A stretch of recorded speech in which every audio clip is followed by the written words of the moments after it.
اور معاشرے کو اس میں اپنا رول پلے کرنا پڑے گا.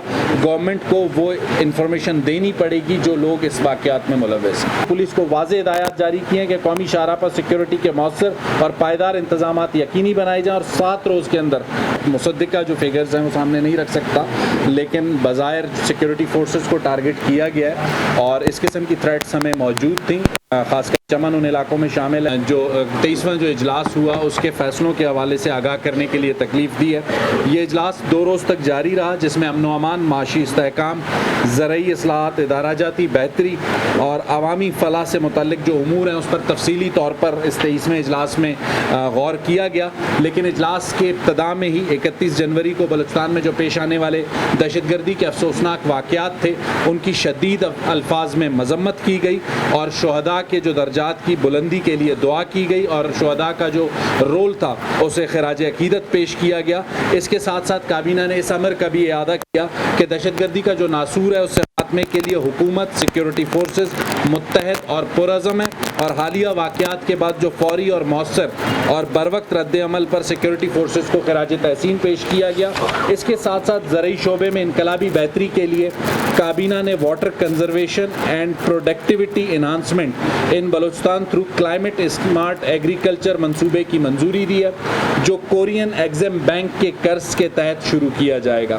اس منصوبے کے ذریعے پانی کے ضیاع میں کمی، جدید زرعی طریقوں کا فروغ، موسمیاتی تبدیلیوں کے اثرات سے نمٹنے کے لیے عملی اقدامات کیے جائیں گے جس سے کسانوں کی آمدن میں اضافہ اور زرعی پیداوار میں بہتری متوقع ہے.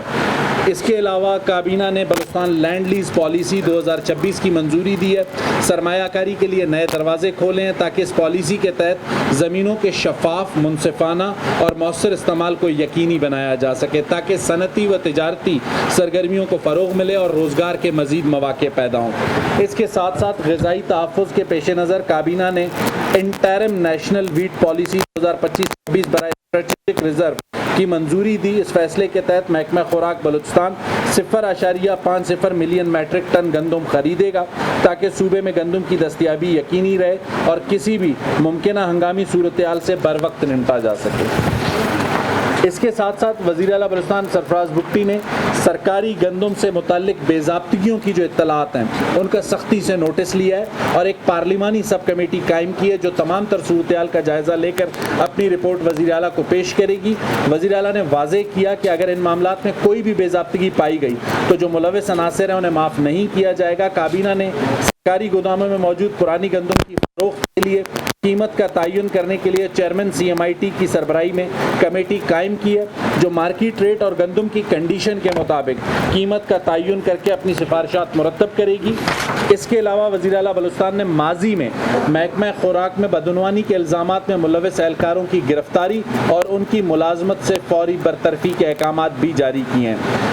اس کے علاوہ بلوچستان ڈیولپمنٹ اتھارٹی کے جو ملازمین ہیں ان کی تنخواہوں کی ادائیگی کے لیے فنڈز کے اجرا کی منظوری دی گئی ہے. ساتھ ہی اہم فیصلہ کیا گیا ہے کہ BDA سمیت جو تمام خود مختار ادارے ہیں یا اتھارٹیز ہیں ان کی جامع تنظیم نو کی جائے گی تاکہ وہ مالی نظم و ضبط کو بہتر بنا سکیں.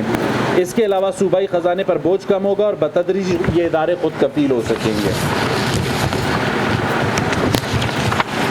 صوبائی کابینہ نے Balochistan public private partnership act 2025 کی منظوری دی جس سے ترقیاتی منصوبے میں نجی شعبے کی شمولیت بڑھے گی، شفافیت کو فروغ ملے گا اور بڑے منصوبوں کی تکمیل تیز ہوگی. اس طرح بلوچستان لیویز فورس ترمیمی بل 2025 کی منظوری دی گئی ہے. کابینہ نے اتفاق کیا کہ 50 سال سے زائد عمر کے وہ ملازمین جو رضاکارانہ طور پر وفاقی لیویز سے ریٹائرمنٹ لینا چاہتے ہیں انہیں قواعد کے مطابق ریٹائرمنٹ کی سہولت فراہم کی جائے گی. اجلاس میں IG پولیس نے سبی، نصیر آباد اور کچھی قومی شاہراہ کی امن و امان کی صورتحال پر کابینہ کو تفصیلی بریفنگ دی. صوبائی کابینہ نے IG پولیس کو واضح ہدایات جاری کی ہیں کہ قومی شاہراہ پر سیکیورٹی کے مؤثر اور پائیدار انتظامات یقینی بنائے جائیں اور 7 روز کے اندر جامع اور قابل عمل رپورٹ پیش کی جائے.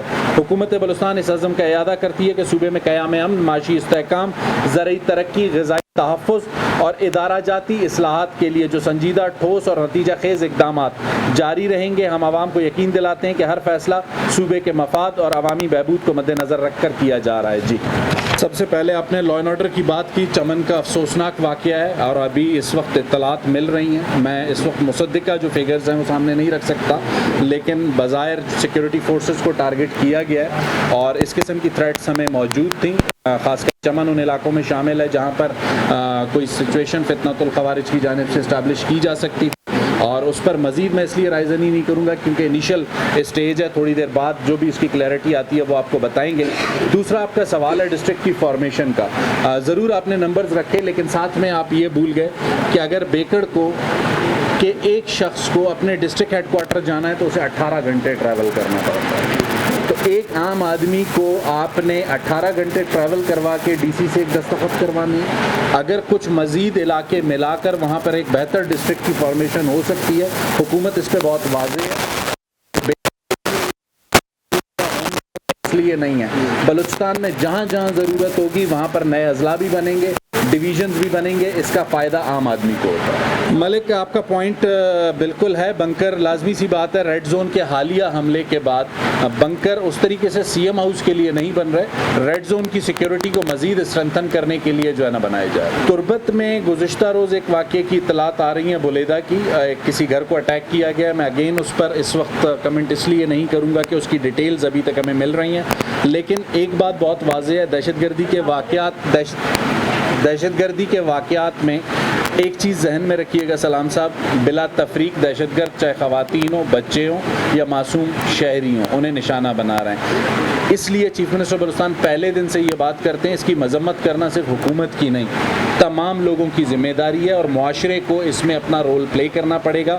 گورنمنٹ کو وہ انفارمیشن دینی پڑے گی جو لوگ اس واقعات میں ملوث ہیں. اس کابینہ سے گزشتہ کابینہ میں یہ فیصلہ ہوا تھا, نئے ڈسٹرکٹس اور نئے ڈویژنز بنائے جا رہے ہیں. اس میں پشین کا علاقہ بھی شامل ہے جسے ڈویژن بنایا گیا ہے.